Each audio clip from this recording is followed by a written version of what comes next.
هاي يا بنات، عاملين ايه؟ يا رب تكونوا بخير. بما ان المدرسة خلاص قربت، فانا قررت اني اعمل لكم فيديو النهاردة، واللي هنتكلم فيه عن ازاي تقدري تطلعي الاولى على مدرستك. ومش بس كده، انا في حلقة النهاردة هقول لكم على نصايح فادتني جدا في المذاكرة ورفعت من مستوايا في كل المواد. ان شاء الله لو طبقتوا النصايح اللي انا هقولها لكم في حلقة النهاردة صح، كل مشاكلكم في المذاكرة هتتحل. ولكن قبل ما نبدأ الفيديو ما تنسوش اللايك والشير، ودلوقتي يلا نبدأ.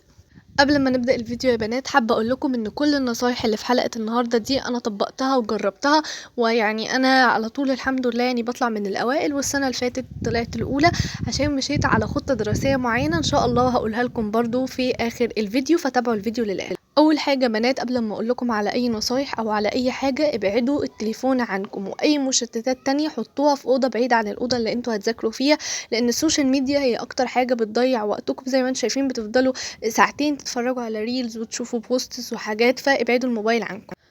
دلوقتي هقول لكم على النصيحة الأولى واللي هتفرق معاكم جدا جدا، وهي إنكم تنظموا وقتكم. تنظيم الوقت مهارة هتفرق معاكم مش في المذاكرة، في بقية حياتكم. خصصوا وقت معين تذاكروا فيه. يعني مثلا أنا هنا بذاكر ساينس، ظبطت زي ما انتوا شايفين كده قدامكم نص ساعة أذاكر فيها جزئية معينة. يعني أنا بقسم المذاكرة لجلسات دراسية. مثلا هذاكر الساينس ده كله، هذاكر الدرس ده مثلا في ساعة، فأنا هقسم الساعة دي لجلستين، ما بينهم بريك 10 دقايق. البريك ده بعمل فيه أي حاجة أنا عايزاها، بس ما بمسكش التليفون. يبقى اول حاجه انكم تحددوا لكل درس وقت معين تذاكروه فيه.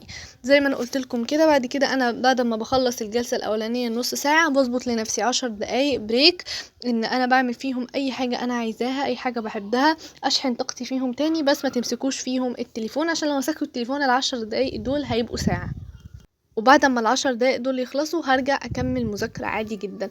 يبقى انتوا تقسموا تخصصوا وقت معين تذاكروا فيه كل مادة. يعني انتوا عارفين مثلا ان الدرس ده هياخد منكم ساعة، خلاص فانا هذاكره في ساعة، الساعة دي هقسمها على جلستين ما بينهم بريك. طيب النصيحة التانية واللي فرقت معايا جدا السنة اللي فاتت كمان، اول ما طبقتها صراحة ما كنتش بطبقها من زمان، طبقتها السنة اللي فاتت وفرقت معايا، انكم ما تذاكروش اكتر من 3 مواد في اليوم. يعني في حاجة، يعني في كده مقولة حلوة بتقول قليل دائم خير من كثير منقطع. يعني لو انتوا بتذاكروا كمية مواد كتيرة في اليوم، بتذاكروا مثلا كل المواد في يوم واحد وبعد كده بقية الاسبوع ما بتذاكروش، مش هيبقى حلو. فانتوا ذاكروا اكتر حاجة في اليوم، اكتر حاجة ممكن تذاكروها 3 مواد في اليوم، لانكم لو ذاكرتوا درس واحد بس في مادة واحدة وفهمتوه كويس وحليتوا تدريباته صح، احسن من انكم تذاكروا كل المواد وما تفهموش، تذاكروا دروس كتير وما تفهموش منهم حاجة. يعني انتوا فاهمين انكم تحاولوا تخلصوا الدرس اللي عليكم على اكمل وجه، ان هو انتوا خلاص كده تمام فاهمينه، كل الحاجات كل الاسئلة محلولة ومفيش حاجة مش فاهمينها فيه، فده افضل. يبقى انتوا ذاكروا 3 مواد في اليوم، ما تذاكروش اكتر من كده، وما تذاكروش يعني ما تخلوهاش ماده مثلا، يعني ذاكروا مادتين او 3، بس ما تذاكروش كل المواد في يوم واحد. يعني خليكم كده خير الامور الوسط.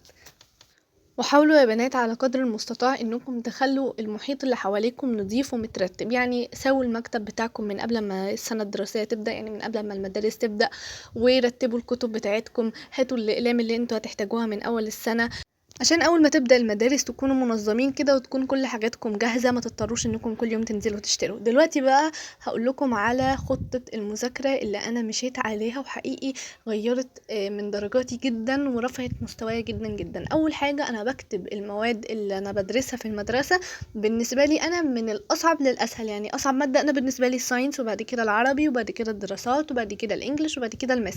بترتبيهم من اصعب مادة بالنسبة لك، وفي الاخر خالص بتكون اسهل مادة. كل واحد بقى يرتبها بالنسبة له هو، وتعملي سهم قدام كل مادة وتكتبي وتشوفي بقى انت عشان تظبطي الساينس ده انت محتاجة تذاكريه كام مرة في الاسبوع. يعني عشان تظبطي المادة الصعبة بالنسبة لك دي، ان انت بتفهميها بصعوبة، محتاجة تذاكريها كام مرة. انا بالنسبة لي محتاجة اذاكرها 3 مرات، العربي برضو محتاجة اذاكره 3 مرات، الدراسات محتاجة اذاكرها مرتين، والانجليش مرتين، والماس مرتين. طبعا الكلام ده كله هيكون على، يعني هتذاكروهم 3 مرات على مدار الاسبوع. طيب هتذاكروهم بقى كم مرة في اليوم؟ ده اللي هتكتبوه بقى في جدول المذاكرة اليومي، اللي انتوا بقى كل يوم كده بالليل قبل ما تناموا هتحددوا انتوا حابين تذاكروا ايه. يعني مثلا طالما هتذاكروا الساينس 3 مرات، يبقى هتذاكروا مرة، هتذاكروا مثلا النهارده يوم الاحد هنذاكر مرة ساينس، هنذاكر مرة ماس، وهنذاكر مرة دراسات. بعد كده هناخده بقى هنذاكره يوم الاثنين مرة ماس ومرة ساينس ومرة عربي، فنبقى كده خلصنا المرتين المادتين بتوع الماس مثلا، ويبقى كده فاضل لنا مره للساينس.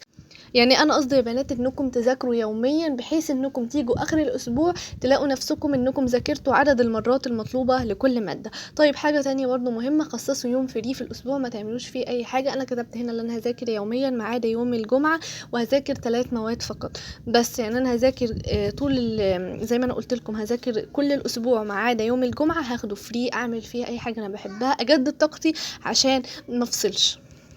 طيب يا بنات دلوقتي انا هقول لكم ازاي اصلا تذاكروا بطريقه صحيحه. الموضوع بسيط جدا، انا هدي هنا مثال على ماده الدراسات وانتوا طبقوا المثال ده على اي ماده تانية عندكم. اول حاجه لو بتاخدوا في الدرس بتاخدوا في الماده دي دروس، فانتوا خلاص كده يعني خلصتوا نص المهمه. لو ما بتاخدوش فيها دروس هتبتدوا تسمعوا الدرس اللي المفروض تذاكروه ده على النت مع اي حد، او تذاكروه مع مامتكم، او لو مش عايزين تسمعوه على النت او مع مامتكم هتبتدوا بقى تعملوا الخطوات دي. اول حاجه انكم هتجيبوا الكتاب اللي تفتحوا الدرس وتجيبوا قلم وتبتدوا تقرأوا المعلومات الدرس كله قراءة مبدئية، يعني تجيبوه من الأول للآخر كده قراءة مبدئية تعرفوا فكرته عن ايه.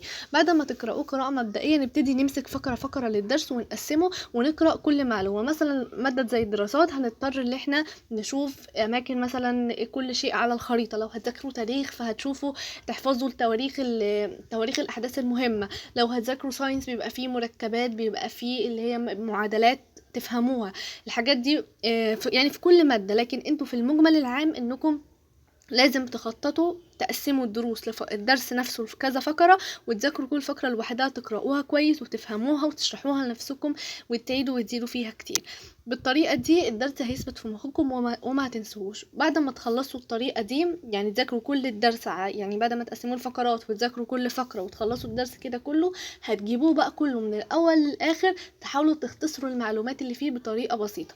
بعد ما تجيبوه من الأول للآخر وتختصروا المعلومات اللي فيه يعني بطريقة بسيطة، هنعمل بقى نخش على الخطوة اللي بعديها. طبعا يا بنات الخطوة الأهم في مذاكرة أي مادة إنكم تحلوا تدريبات كتير. التدريبات يعني هي اللي بتبين انتوا فاهمين ايه ومش فاهمين ايه. لو ما حلتوش تدريبات يبقى انتوا كده ما ذاكرتوش الدرس، لأنكم أول ما هتحلوا تدريبات هتعرفوا الحاجات اللي انتوا لسه مش فاهمينها، في نقطة انتوا لسه عايزين تذاكروها أكتر فهترجعوا تذاكروها تاني. بس يا بنات ده كان فيديو النهاردة، اتمنى تكونوا استفدتوا منه. لو عجبكم الفيديو ما تنسوش اللايك والشير، ولو اول مرة تشوفوني ما تنسوش تعملوا سبسكرايب للقناة وتفعلوا زر الجرس علشان يوصلكم كل فيديو بنزله. باي.